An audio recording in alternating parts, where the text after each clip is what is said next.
That's how you get it on a spit right there. It's good. I vacuum sealed some delicious steaks with a little bit of butter and rosemary. We're gonna put those in here.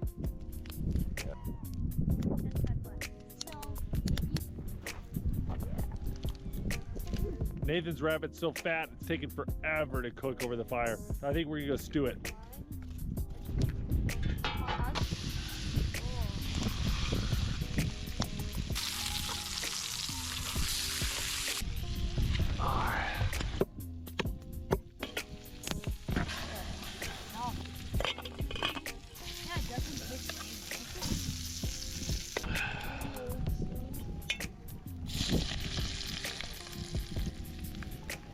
Plate share with Nathan.